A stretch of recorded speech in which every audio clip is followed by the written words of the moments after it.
السلام علیکم۔ وعلیکم السلام۔ مفتی صاحب، یہ جو انہوں نے فتویٰ لگایا تھا بریلویوں کے مولانا احمد بریلوی نے کہ یہ حرمین شریفین سے فتویٰ لیں کہ ہمارے علماء دیوبند یہ کافر ہیں حرمین شریفین سے، اس میں آپ کی کیا رائے؟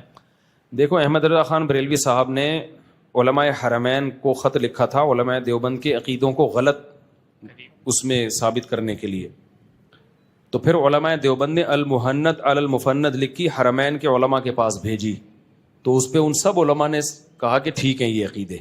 یہ بھی ہمارے برحق ہونے کی ایک دلیل ہے کہ اگر یہ علماء دیوبند کے ذاتی عقیدے ہوتے تو اس وقت کے سارے حرمین کے علماء اس کی تائید تھوڑی کرتے۔ انجینئر علی مرزا نے یہ بھی کہا کہ اس وقت کے علماء بدعتی تھے، بس تم ہی ایک دنیا میں ٹھیک ہو، جو چیز تمہارے خلاف جائے گی وہ سارے کیا تھے؟ بدعتی تھے۔ میں نے بتایا کویت کے پوری جو مجمع جو کویت کا ہے، وہ اس کا نام میرے ذہن سے نکل گیا، پوری علماء کی کمیٹی ہے کویت کا، اس لیے نام لے رہا ہوں کہ وہ تو میں نے سرچنگ میں آ گیا نا، ورنہ تو جامع ازہر میں آپ جائیں گے وہاں بھی آپ کو یہ ملے گا، تو کہیں بھی جائیں گے دنیا میں یہ تو انجینئر نے بیٹھ کے، اور اگر کوئی عقیدہ نہیں بھی رکھتا، جیسے سعودی عرب کے بعض سلفی ہیں ان کا یہ عقیدہ نہیں ہے، وہ بھی ٹھیک ہے، اس کو تو انجینئر نے ایشو بنایا ہے۔ سمجھتے ہو کہ نہیں سمجھتے؟ ہماری نظر میں بنیادی عقیدوں میں سے نہیں ہے۔ تو باقی احمد رضا خان بریلوی صاحب نے یہ لکھا تھا،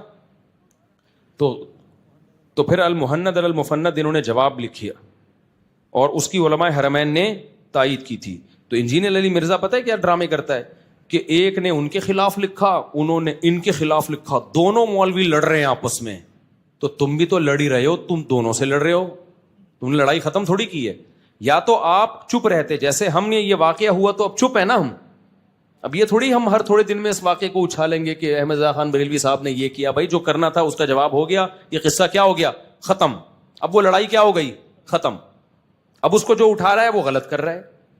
اب انجینئر نے کیا کیا؟ دوبارہ سے اس لڑائی کو اٹھایا، یہ یوں بولتے ہیں، وہ اس کے خلاف یوں بولتے ہیں۔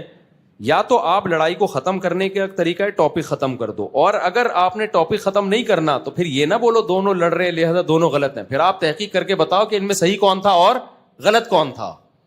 پھر آپ بتاؤ کہ جنہوں نے شکایت لگائی تھی انہوں نے غلط شکایت لگائی ہے۔ علماء حرمین کی پھر تائید آ گئی علماء دیوبند کے لیے کہ نہیں، آپ علماء دیوبند کے علماء حرمین سے اتنے اچھے تعلقات تھے کہ جو مولانا مکی صاحب ہے نا، اب تک جو درس دے رہے ہیں آپ دیکھو جا کے، عربی کے علاوہ کوئی عالم حرم میں ایسا نہیں ہے جس کو درس دینے کی اجازت ہو، عربوں کے علاوہ، سوائے اردو میں ایک مولانا مکی صاحب کے، اور بادشاہ نے ان کو لیٹر لکھ کے دیا تھا کہ ان کے دادا کو، کہ آپ کے بعد آپ کا بیٹا، اس کے بعد ان کا بیٹا، جب تک آپ کی نسل چلتی رہے گی کوئی حرم سے آپ کو ہٹائے گا نہیں۔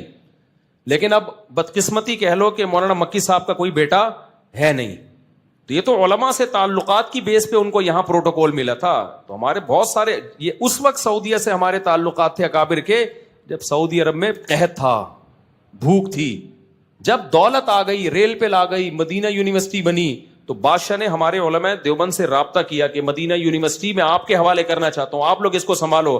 ہمارے علماء نے کہا نہیں، اللہ نے آپ کو وسائل دیے، ہم اب ادھر ہی ہندوستان پاکستان میں مدارس کی حفاظت کریں گے، یہ آپ ہی چلاؤ اس کو۔ تو اس کے بعد پھر کیا ہوا؟ جب علماء دیوبند کا انفلوئنس ختم ہوا تو پھر دوسرے لوگوں کا انفلوئنس اس میں بڑھ گیا، تو پھر انہوں نے یہ پروپیگنڈا شروع کر دیا کہ یہ عرب جو ہیں علماء دیوبند کے خلاف ہیں، اور ان کے علماء دیوبند کے خلاف کتاب بھی چھپی تھی دیوبندیہ کے نام سے، اس میں بھی بڑی غلط بیانی کی گئی۔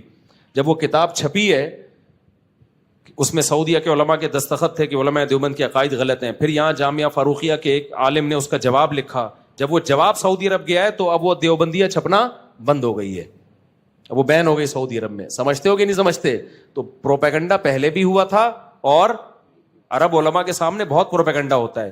یہ جو تبلیغی جماعت میں نکلنے کو ناجائز قرار دیا تھا، شیخ صالح المنجد تھے غالباً، بہت بڑے سعودی عرب کے عالم ہیں، انہوں نے فتویٰ دیا کہ سعودی عرب تبلیغی جماعت میں نکلنا حرام ہے۔ میں نے ان کا فتویٰ پڑھا، اس میں انہوں نے وجہ لکھی کہ یہ لوگ قبر پرست ہیں۔ مجھے خیال ہوا کہ میں جانتا ہوں چونکہ وہ عالم نیک ہیں، مجھے پتا تھا یہ بدنیت نہیں ہے، مجھے یقین ہو گیا کہ کتنا غلط پروپیگنڈا کیا ان کے سامنے۔ تبلیغی جماعت کا قبر پرستی سے کیا تعلق ہے یار؟ مجھے خیال تھا کہ میں ان کی خدمت میں جاؤں، میں کہوں حضرت آپ کبھی تبلیغ میں سہروزہ لگا کے دیکھیں، جتنا تبلیغ والے قبر پرستی کے خلاف ہیں، لیکن ظاہر ہے ان کو پروپیگنڈا تو چل جاتا ہے نا، اتنا پروپیگنڈا کیا ہے کہ انہوں نے فتویٰ دے دی قبر پرست ہیں، کچھ اور الزام لگا دیتے یار، قبر پرستی کا تو کسی طرح بنتا ہی نہیں ہے۔ تو سعودی عرب کے بڑے بڑے علماء، شیخ الحدیث مولانا زکریا رحمۃ اللہ علیہ کے شیخ بن باز سے بہت اچھے تعلقات تھے، جب شیخ الحدیث مولانا زکریا رحمۃ اللہ علیہ نے کتاب لکھی ہے نا داڑھی پر, تو شیخ بن باز نے اس کتاب کو چھپوا کے پورے سعودی عرب میں پھیلایا. بذل المجہود جو شیخ الحدیث کی شرح ہے ابو داؤد کی, آج بھی سعودی عرب کی کتب خانوں میں آپ کو ملے گی. تو علماء سعودیہ کے جو ہے وہ ویسے بھی ہمبل ہی ہیں, وہ کوئی غیر مقلد تھوڑی ہیں یا اہل حدیث تھوڑی ہیں, وہ تو ہمبل ہی ہیں ویسے بھی. تو لیکن ہم اہل حدیث کو بھی گمراہ نہیں سمجھتے, اس کی میں کئی بار ڈیٹیل بتا چکا ہوں کہ اہل حدیث کے بارے میں ہمارا موقف کیا ہے. لیکن اتنی بات ضرور ہے کہ علماء دیوبند کے خلاف پروپیگنڈا بہت ہوا ہے, کیونکہ جو کام کر رہا ہوتا ہے نا, قادیانیت کے خلاف کام ہم نے کیا, یہاں پہ پرویزی فرقے کے خلاف کام ہم نے کیا, دفاع صحابہ میں ہم نے کام کیا, سارے میدانوں میں کام. آپ کو سب سے زیادہ, میں دوسروں کی نفی نہیں کر رہا, لیکن ہر میدان میں آپ کو صف اول میں کون ملے گا؟ پوری دنیا میں چلے جاؤ یار, مدارس کا جال بچھا ہوا ہے, سب کے تانے بانے کہاں جا کے ملتے ہیں؟ علماء دیوبند. تو فرنٹ لائن پر آپ کو بہت جگہوں پہ نظر آئیں گے, دوسرے بھی کام کر رہے ہیں, ان کی نفی نہیں کر رہا میں, لیکن پروپیگنڈا ہمارے خلاف بہت ہوا ہے. ایک سعودی مجھ سے ملے, عالم تھے, سعودی عالم تھے, انہوں نے کہنے لگے آپ لوگ کے عقیدے قرآن و سنت کے خلاف ہیں, آپ دیوبندی ہو. میں نے کہا کیا خلاف ہیں؟ تو میں نے کہا پوچھو کیا خلاف ہیں, کوئی ایک تو بتاؤ نا. تو مجھ سے عقیدے پوچھتے کہ میں جواب دیتا کہ یہ کہہ رہے ہیں تو صحیح ہے بالکل. تو کہہ رہے پھر کون سے والے علماء کے عقیدے خلاف؟ میں نے کہا کسی کے بھی, سب کے یہی ہیں, سب کے یہی ہیں. تو کتابوں کی دنیا اور ہوتی ہے بھائی, مشاہدے کی دنیا اور ہوتی ہے. تو کافی ہو گیا میرا خیال ہے. وعلیکم السلام. السلام علیکم.